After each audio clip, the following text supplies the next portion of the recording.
Hello दोस्तों, स्वागत है एक बार फिर आपका अपने चैनल राजनीतिक चौपाल में। जैसा कि हमने आपसे कहा था कि हम लोग जल्द ही एक राजनीति विज्ञान में संविधान की भी शुरुआत करेंगे।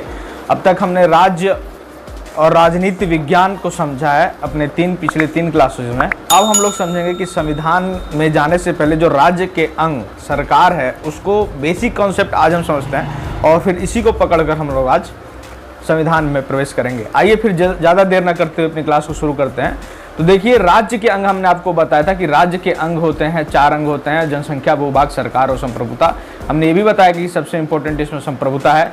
ठीक, उसके बाद से हमने बताया था आपको कि संविधान क्या है, कॉन्स्टिट्यूशन क्या है, तो सरकार किस नीतियों पर चलता है, सरकार का स्वरूप क्या है, सरकार का कार्य क्या है, सरकार का संचालन कैसे होगा, राज्य किस प्रकार से कार्य करेगा, राज्य का स्वरूप क्या है, राज्य किस व्यवस्था को अपनाए हुए है, इन सब चीज़ों का वर्णन है वो जिस पुस्तक में लिख कर रखा गया है उस पुस्तक को संविधान कहा जाता है।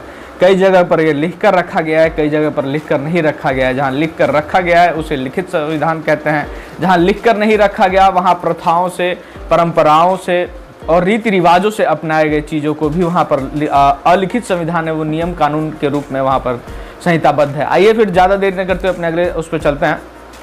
देखिए, सरकार के पहले समझने से पहले सरकार के स्तर को समझते हैं कि सरकार के 3 स्तर होते हैं। भारत के संदर्भ में अगर बात करें तो भारत में 3 स्तर पर सरकार है, एक केंद्र स्तर पर, एक राज्य स्तर पर और एक स्थानीय स्तर पर। केंद्र स्तर पर जो सरकार है उसको केंद्र सरकार कहते हैं, राज्य स्तर पर जो सरकार है उसको राज्य सरकार कहते हैं और स्थानीय स्तर पर जो सरकार है वो ग्राम पंचायत या नगर पालिकाएं कहते हैं। ठीक है, तो एक चीज़ ध्यान रखिएगा, स्थानीय सरकार जो है ये चीज़ हम लोग के मूलभूत संविधान से नहीं था, इसे हमने 73वें एवं 74वें संविधान संशोधन में इसको हमने शामिल किया है, ये ध्यान रखिएगा। भारत के संविधान में मूल संविधान से ही शुरू से ही सरकार के 2 स्तर रहे हैं, केंद्र स्तर और राज्य स्तर पर। ये हर जगह है, ये हर देश में केंद्र स्तर और राज्य स्तर होता है। कहीं पर यह संविधान के द्वारा, अगले पेज पर देखिए, ये चीज़ बहुत समझना आपके लिए जरूरी हो जाता है। देखिए, जहाँ पर केंद्र स्तर और राज्य स्तर कम से कम 2 स्तरों में पहले से ही अगर वहाँ पर संविधान के द्वारा, ये इंपॉर्टेंट है, ये चीज़ इंपॉर्टेंट है, इसको अंडरलाइन कर लीजिए, एकदम दिमाग में बिठा लीजिए कि अगर संविधान के द्वारा इनके बीच शक्तियों का बंटवारा हो, किन किन के बीच, तो एक केंद्र स्तर के बीच हो, ठीक, और एक मिनिमम राज्य स्तर, 2 लेवल पर कम से कम शक्तियों का बंटवारा हो, डिस्ट्रीब्यूशन हो, ठीक ना, डिस्ट्रीब्यूशन ऑफ पावर, शक्तियों का बंटवारा। ये एकदम आपके पीजीटी में सीधा सीधा पूछ देता है, शब्दों से खेला जाता है, कैसे बताते हैं समझिएगा। शक्तियों का बंटवारा, ध्यान रखिएगा, डिस्ट्रीब्यूशन ऑफ पावर संविधान के द्वारा, आपके मेरे द्वारा नहीं, या हवा में नहीं, या केंद्र सरकार अगर अपनी मर्जी से अगर कर रही है तो भी नहीं, लिखित संविधान के द्वारा। इसीलिए ये मैं इतना बोल के आ रहा हूँ, क्या मतलब संविधान के द्वारा केंद्र सरकार, राज्य स्तर, ये इसका मतलब ये है कि संघात्मक शासन व्यवस्था होती है वहाँ, जहाँ पर केंद्र और राज्य के बीच शक्तियों का बंटवारा संविधान के द्वारा लिखित रूप से किया गया हो। ठीक, अगर केंद्र स्तर पर जो सरकार है वो संविधान में ऐसा कुछ मेंशन नहीं है और केंद्र स्तर पर जो सरकार है वो अपनी सुविधा के लिए कर रही है, वो अपनी सुविधा के लिए अपनी शक्तियों को कुछ देर के लिए राज्य स्तर पे किसी को बिठाकर, किसी व्यक्ति को, किसी संस्था को बिठाकर अगर शक्तियों का बंटवारा कर रही है, तो क्या वो फेडरल है? क्या वहाँ संघात्मक फेडरलिज्म है, संघात्मक व्यवस्था है? तो बिल्कुल नहीं।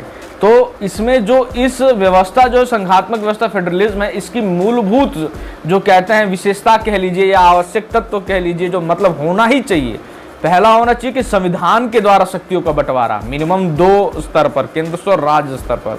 ठीक, दूसरी चीज कि लिखित संविधान हो, और भी ज्यादा इसको मजबूत कर देगा कि लिखित संविधान हो। ये बहुत पुराना कॉन्सेप्ट है, कह दिया जाए कि अगर केंद्र मजबूत है और राज्य कमजोर है तो एकात्मक व्यवस्था, और राज्य मजबूत है और केंद्र कमजोर है तो संघात्मक व्यवस्था। बिल्कुल गलत है। ये इवन संघात्मक के अंदर ये 2 चीजें आते हैं, वो हम लोग जब संघात्मक करेंगे तो देखेंगे। अभी हम लोग मोटा मोटी समझते जो बेसिक कॉन्सेप्ट है। ठीक है, ये आपको समझ में आ गया कि केंद्र स्तर पर एक अलग सरकार होगी, राज्य स्तर पर अलग होगी, और भारत में एक तीसरा स्तर भी है, स्थानीय स्तर, जिसमें ग्राम पंचायत या नगर पालिकाएं भी शामिल हैं। अगर संविधान के द्वारा शक्तियों का बंटवारा है तो वो संघात्मक व्यवस्था है, अगर नहीं है संविधान के द्वारा तो वो एकात्मक व्यवस्था है। भारत के संविधान में कहीं भी संघात्मक या फेडरलिज्म शब्द का उल्लेख नहीं किया गया है, ये बिल्कुल ध्यान रखिएगा। ठीक, लेकिन फिर भी चूंकि अनुसूची 7 शेड्यूल 7 में केंद्र और राज्य के बीच शक्तियों का बंटवारा बाकायदे किया गया है, इसलिए भारत एक संघात्मक व्यवस्था है। और भी इस पे कुछ विवाद होते हैं, वो हम जब करेंगे तब देखा जाएगा आगे। आइए अगले पेज पर चलते हैं। अगला पेज पे अब तो ये हमने समझ लिया सरकार के स्तर। अब सरकार के अंग देखिए। सरकार के 3 अंग होते हैं, विधायिका जिसको इंग्लिश में लेजिस्लेचर कहा जाता है, फिर कार्यपालिका जिसको एग्जीक्यूटिव कहा जाता है, न्यायपालिका जिसको जुडिशरी कहा जाता है। देखिए, विधायिका का काम कानून बनाना है, विधायिका का काम कानून बनाना है, और कार्यपालिका का काम कानून को लागू करना है। ठीक, ये ध्यान रखिएगा, ये ध्यान से रट लीजिए एकदम। न्यायपालिका का काम दंड देना है। ठीक है, अब यहाँ से जो शब्दों का खेल मैंने पीछे कहा था वो क्या है शब्दों का, यहाँ समझिए। सरकार के अंग जो विधायिका, कार्यपालिका, न्यायपालिका है, अगर इनके शक्ति आपस में, मतलब इनके जो काम है, इनकी जो शक्ति है आपस में एक दूसरों के साथ टकराव नहीं कर रहा है, ये विधायिका अपना काम देख रही है, कार्यपालिका अपना काम देख रही है, न्यायपालिका तो खैर अपना काम देखती है ना, ये तीनों एक दूसरे से आपस में, खास तौर से विधायिका और कार्यपालिका एक दूसरे के मतलब उस पर एक दूसरे में बंधे नहीं है, कोई किसी पर जवाबदेह नहीं है, अपना अपना काम देखेंगे, यानी शक्तियों का पृथक्करण, सेपरेशन ऑफ पावर। तो वहाँ अध्यक्षात्मक शासन प्रणाली है, जैसे कि आपके अमेरिका में है। ठीक, लेकिन कार्यपालिका जो है विधायिका के प्रति जवाबदेह है। ये जो बीच में मैंने डॉट डॉट लाइन खींच रखी है, अगर इसको आप मिटा दीजिए, ठीक है, यानी कि ये मिटा दीजिए। ठीक है, अब देखिए, अब जो है कार्यपालिका जवाबदेह है विधायिका के प्रति, इसको जाके संसद में कार्यपालिका को जवाब देना है, तो फिर वो हो जाता है आपका संसदीय व्यवस्था। ये ध्यान रखिएगा, समझ में आया? संसदीय व्यवस्था क्या है और अध्यक्षात्मक व्यवस्था क्या है, एकात्मक व्यवस्था क्या है, संघात्मक व्यवस्था क्या है। बेसिक कॉन्सेप्ट है, एक बार और देख लेते हैं मेन पेज पर चलकर। ठीक, जब स्तर में बंटवारा हो, केंद्र स्तर, राज्य स्तर, स्थानीय स्तर, स्थानीय स्तर को एक पर छोड़ दीजिए, केंद्र स्तर, राज्य स्तर पर शक्तियों का बंटवारा, यानी कि यहाँ पर शक्तियों को बंटवारा ऐसे हो, ठीक है, ऐसे ऊपर से नीचे की तरफ, और किसके द्वारा, संविधान के द्वारा दिया गया हो। ये ध्यान रखिएगा, ये बहुत इंपॉर्टेंट है, संविधान के द्वारा, तो वो आपका फेडरलिज्म है, और नहीं है तो फिर वो यूनिटरी है, कि मतलब एकात्मक व्यवस्था। और हमने यहाँ कहा कि जब शक्तियों का बंटवारा ऐसे हो, ठीक है, ऐसे हो, ऐसे कि इस कार्यपालिका और विधायिका के बीच शक्तियों का आपस में बंटवारा हो, कोई किसी के उसमें बीच में हस्तक्षेप न करे। सेपरेशन ऑफ पावर, पृथक्करण, शक्तियों का पृथक्करण, यहाँ शक्तियों का पृथक्करण है, सेपरेशन ऑफ पावर है, वहाँ शक्तियों का बंटवारा है। ठीक है, डिस्ट्रीब्यूशन ऑफ पावर, क्लियर। तो ये जो अगर शक्तियों का पृथक्करण है, सेपरेशन ऑफ पावर, तो अध्यक्षात्मक शासन व्यवस्था है, अगर नहीं है तो संसदीय शासन व्यवस्था है। बोलो, हम जब कॉम्परेटिव में करेंगे तो करेंगे। वैसे चलिए आगे देखते हैं। चूंकि अब हम लोगों ने स्तर देखा है, तो ये बेसिक चीज़ है जो कि आपको पता होना चाहिए, और बहुत अच्छे लोगों को नहीं पता होता है। हम बताते हैं, जब सरकार के 2 स्तर हैं मिनिमम, ठीक है, तो 2 स्तर पर सरकार होगी, 2 स्तर पर विधायिका होगी, 2 स्तर पर कार्यपालिका होगी, कहीं कहीं 2 स्तर पर न्यायपालिका भी है। लेकिन हम चूंकि कॉन्स्टिट्यूशन में जाना है हमको इसको लेकर, तो हम भारत के संदर्भ में बात करेंगे। तो देखिए, केंद्र स्तर पर विधायिका जो है, इसका काम क्या होता है, विधायिका का कहीं पर भी काम होता है कानून बनाना, हमने बताया। विधायिका के अंदर संसद आता है, पार्लियामेंट जिसे कहते हैं, और उसके अंदर 3 अंग है संसद के। ये बहुत इंपॉर्टेंट है कि संसद के अंग में कौन कौन शामिल है, इसको तो आप याद कर लीजिएगा, बार बार पूछता है। ठीक है, तो लोकसभा है पहला, राज्यसभा दूसरा, तीसरा राष्ट्रपति है। ठीक है, लोगों को लगता है, बच्चों को ये लगता है कि राष्ट्रपति तो नहीं होंगे, लेकिन राष्ट्रपति हैं। ठीक, इन द सेम वे, चूंकि राज्य स्तर पर भी विधायिका है, तो जब राज्य स्तर पर विधायिका है तो राज्य स्तर पर भी कानून बनाने के लिए वहां देखते हैं क्या क्या है। तो यहाँ पर हमने केंद्र स्तर पर क्या देखा था, संसद।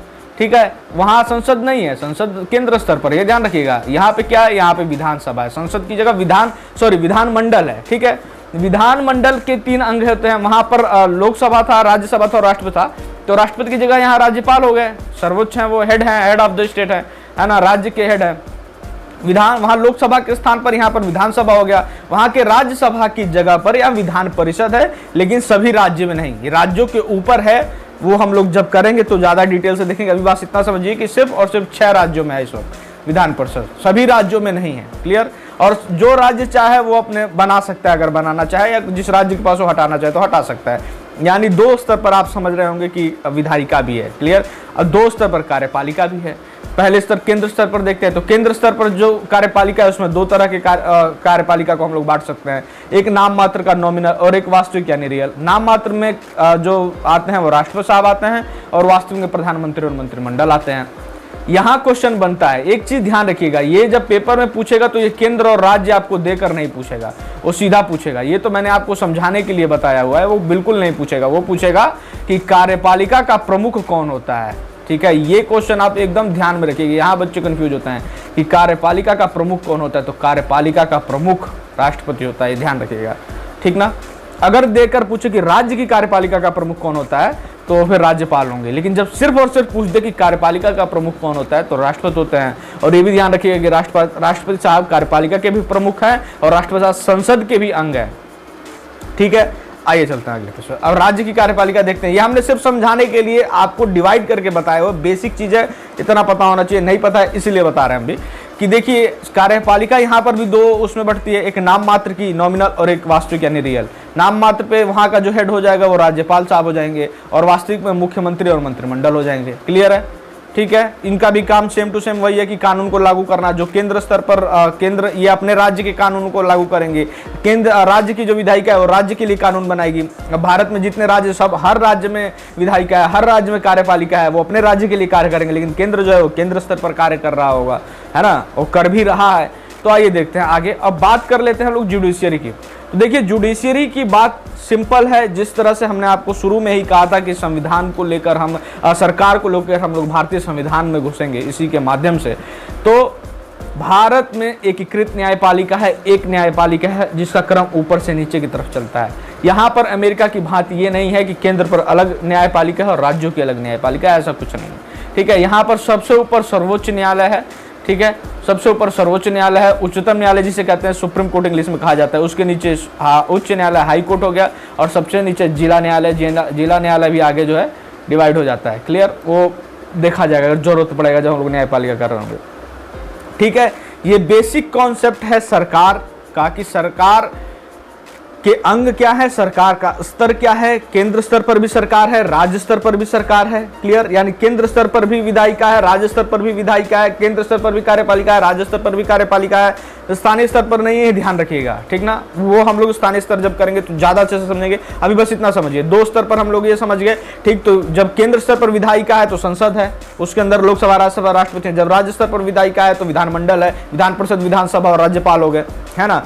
एक एक करके अब हम लोग अपनी क्लास में अगले क्लास में शुरू किया जाएगा। अगली क्लास में हम लोग कोशिश करेंगे कि हम लोग शुरू करें किसको, हम लोग लोकसभा को उठाएंगे, ठीक है। संसद के अंदर लोकसभा, राज्यसभा, राष्ट्रपति, इधर से लेके चलेंगे।